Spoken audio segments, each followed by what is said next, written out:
Story king में आपका स्वागत है। नए नए वीडियो देखने के लिए चैनल को अभी सब्सक्राइब करें। एक बार की बात है, वृंदावन में एक संत रहा करते थे। उनका नाम था कल्याण। बाके बिहारी जी के परम भक्त थे। एक बार उनके पास एक सेठ आया था तो सेठ लेकिन कुछ समय से उसका व्यापार ठीक नहीं चल रहा था। उसको व्यापार में बहुत नुकसान हो रहा था।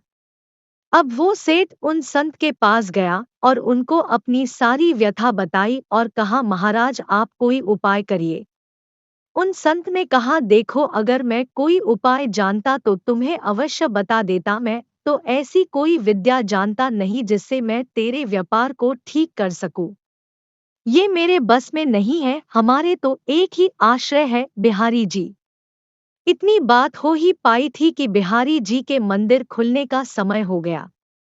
अब उस संत ने कहा, तू चल मेरे साथ। ऐसा कहकर वो संत उसे बिहारी जी के मंदिर में ले आए और अपने हाथ को बिहारी जी की ओर करते हुए उस सेठ को बोले, तुझे जो कुछ मांगना है, जो कुछ कहना है, इनसे कह दे, ये सबकी कामनाओं को पूर्ण कर देते हैं। अब वो सेठ बिहारी जी से प्रार्थना करने लगा। 2-4 दिन वृंदावन में रुका, फिर चला गया। कुछ समय बाद उसका सारा व्यापार धीरे धीरे ठीक हो गया। फिर वो समय समय पर वृंदावन आने लगा, बिहारी जी का धन्यवाद करता। फिर कुछ समय बाद वो थोड़ा अस्वस्थ हो गया। वृंदावन आने की शक्ति भी शरीर में नहीं रही। लेकिन उसका एक जानकार एक बार वृंदावन की यात्रा पर जा रहा था तो उसको बड़ी प्रसन्नता हुई कि ये बिहारी जी का दर्शन करने जा रहा है।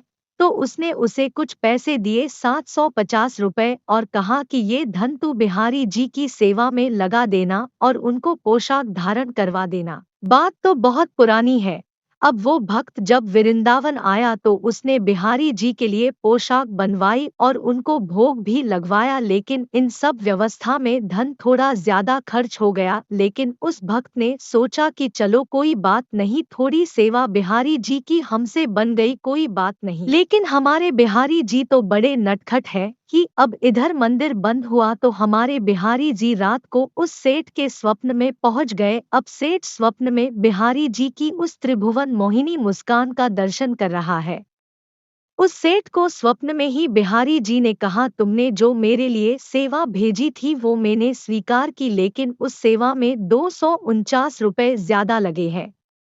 तुम उस भक्त को ये रुपए लौटा देना। ऐसा कहकर बिहारी जी अंतर्ध्यान हो गए। अब उस सेठ की जब आँख खुली तो वो आश्चर्यचकित रह गया कि ये कैसी लीला है बिहारी जी की। अब वो सेठ जल्द से जल्द उस भक्त के घर पहुंच गया तो उसको पता चला कि वो तो शाम को आएंगे।